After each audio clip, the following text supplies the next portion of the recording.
Biz bu soatda universal bilimlerden paylanıp durup baş almashtirish operatsiyasi qilib boqaylik. Photoshopdagi baş almashtirish bu texnikasi bilan odatdagi baş almashtirish operatsiyasi qilcha o'xshamaydi. Biz bunun kerakli bo'lgan narsa hamda ikki parcha rasm. Birinchisi almashtirilgan baş, yana birisi almashtirish tegishli bo'lgan odam badani yoki shunaqa material degandek. Ben bu yerda ikki parcha rasm tepib oldim. Birisi Jim Carrey'ninki rasmi ekan. Bu yerda hamda shu bir soy tushib qolgan bir alamat bor. Şunu ben bu sayesini yo'qotish uchun peshonasi. Biz faqat bu boshlik kerak, qog'ozli kerak emas. Boshlikimiz sayini yo'qotish uchun men odatdagi dog' yo'qotish qurolidan foydalanib, ozroq uyni ishlatdim. Shuning bilan undan keyin bu shu nisbatan hali yaxshi ko'rinib qoldi. Undan keyin men shu salma silish qurollari, atrofini tangshash, chegirani tangshash qurollaridan foydalanib turib, 5 yil ayirib uzib oldim. Olgandan keyin buning 5i shu holat keldi. Bizga kerakli bo'lgan doira shuni o'zimiz shu.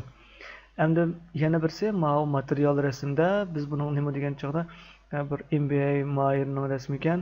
Men buni shu texmi yaxshi bo'lish uchun shu holatni keyinlikdan ayirib oldim. Ayirib olgandan keyin bu hozir bunday bir shakl chiqdi. Men buni oq taglikdan birini beryaptim. Endi biz shu holatdan foydalanib mashg'ul olib boraylik. Biz kerakli bo'lgan shu maska qavatini foydalanib men asta tatib kirib biz o'zgartmoqchi bo'lgan rasmga kirdim. Men buni ust tarafga qo'yib qo'yay. Endi qarasak, birinchisi bu bosh hadidimiz cho'ng.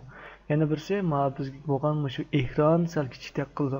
Men bu ekranni yoki oq taglikni qanday qilib nisbatan cho'ngaytira olaman degan chog'da biz buningda tizimlik stolning ichidagi tahrir yoki ichidagi rasmning ichidagi shu rasm taxtini cho'ngaytirish degan cheklarsak bo'ldi. Buni tejriba qilish belgisi bor. Men endi ustiga nisbatan ozroq bo'shliq chiqaray. Men aslidagisi 23,142 cm ekan. Men buningga bir 5 yoki 10 santda 5 sant berib turay vaqtincha. 5 santda egizlikda taglik beray. Taglik qo'yayotgandan keyin men jadvallashtirdim.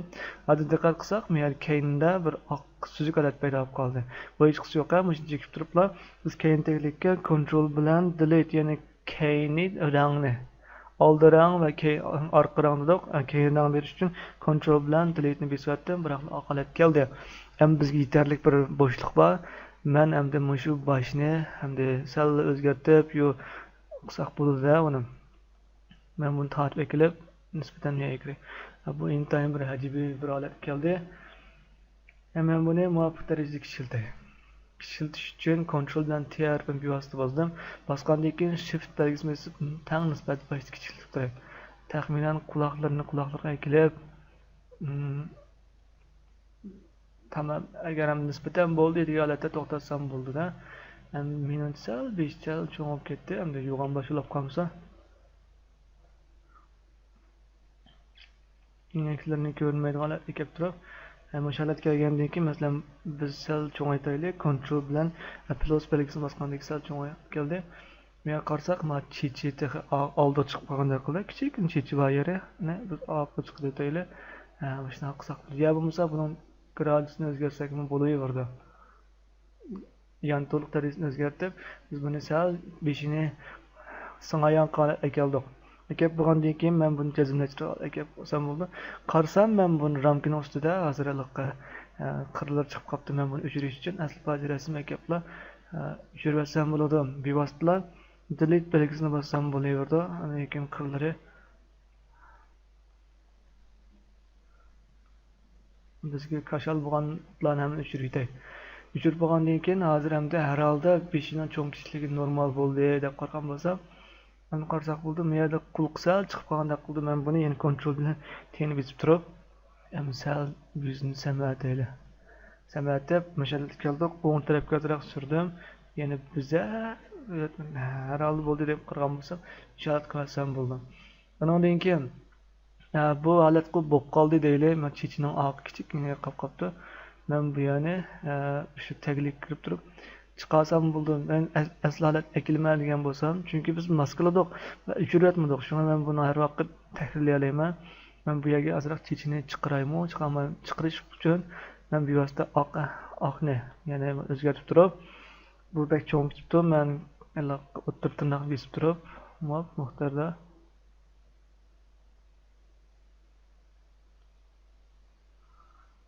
hozir meyalab eshib ketgan bo'lsa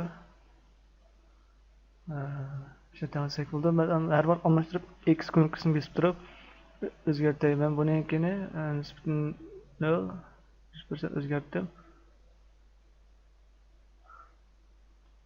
Men buni teqim kichiklatib turib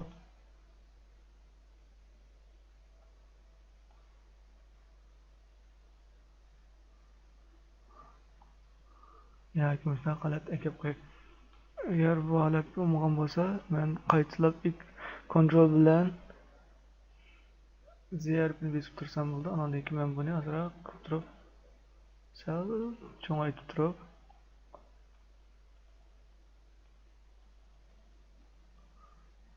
balkim bo'lib qolgan bo'lishi mumkin.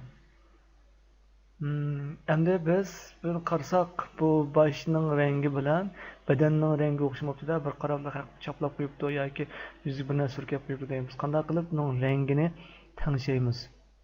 Tangshaymiz degan chog'da biz bu yerdan shu rang tangshash, tonlar orqali tangshashni foydalansak bo'ldi. Buning ostidagi men buni tez surat o'zganiki mana tonal birikma apparatini chekkandan keyin bu chiqdi.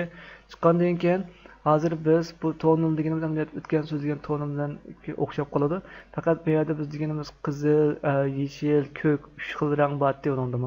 Ammo oningda ustiga qarasak qizil, ondan keyin yeshil, ko'k 3 xil rang bor. Hammasiniki rol o'xshashmaydi degan chog'da bu yerda qizil deganlarimiz mana ichidagi rang bilan o'xshamaydi farqi. Masalan, men bu yerda hozir selektor baqsam bo'ladi. Men o'sha rasmni tanlab turib tonal kirgan chog'da hozir qaysi rangda ifodalanish ham ko'pligini ko'rsak bo'ldi. Hozir yeshil rangdan ozroq va yeshil rangda sal kuchayib ketganning ifodasi bor. Men buni old bilan undan boshqa ham qarasak ko'k rangdan ozroq o'zgarish bor. Men qizilni tangsam bo'lganligini qizilni tangsam bo'ldi ekan, lekin yeshil, lekin ko'kni ozroq tangshab qo'ysam, bularning maska qilganligini qoldim. Shundan keyin rasm qavatga o'tdim. Men lekin maska qavatiga kirib, men buni o'chirmasam bo'ladi. O'chirib, bevositali bizning maska qavatning keragi bo'lmaydi. Faqat tonal hamda boshqa ta'sir qilsak, shu manbaning ichidan ostini besib bo'ladi. Ostini besib faqat shu rasmga ta'sir qilgan holat keladi. Men bu yerdan endi qizilni başta kök kiribdi, qabibdi kökda men hozir sal seriq moyil oldi.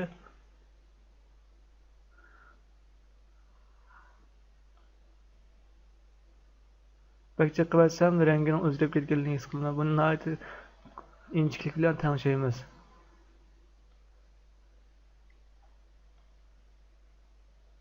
Buni tangshab toki biz qaysi holat kelsak eng yaxshi holat keldi. Shuni biz his qilsak bo'ladi. Hozir men bu yerga surgan sari bu qizillik moyil bo'lib ketdi. Men buni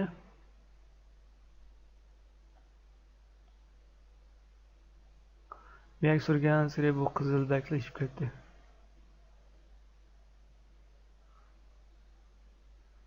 Nihoyat muvaffaq tangshab turib yechilib kerak.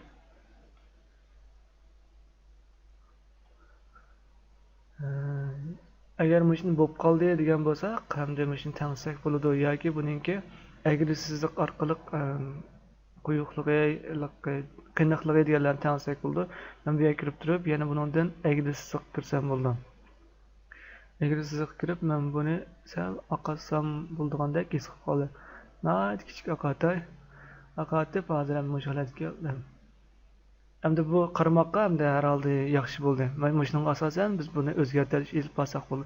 Men bu keyin taglikni muvofiq tarkishildi, holatni ekib bo'lgandan keyin men buni masalan o'ng chekib turib o'zgartirish, tanlash doirini o'zgartirishni yozib turib, har vaqt uzun egiz pastligini, cho'ng kichikligini o'zgartiraman. Men mushalatni loyiq ko'rgan bo'lsam, yo bo'lmasa men shunday holatni qilib bo'lgandan keyin endi men bevositali kesish buyrug'ini bersam, mush doir tanlandi. Undan keyin enterni bergandan keyin mushalatga men doirni tanlab bo'lib oq chiqmagan yerlarni oq qilsak, undan keyin enterni o'rgatgandan keyinlar mana bu hozir yangidan shakl o'zgargan keldi degan gap.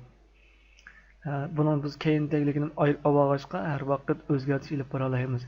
Ham buningda sizlar inchiki bo'lsangiz bo'ladi, har xil vaslar bir odamning tanishish usullari bir odamning tanishish o'xshamaydi.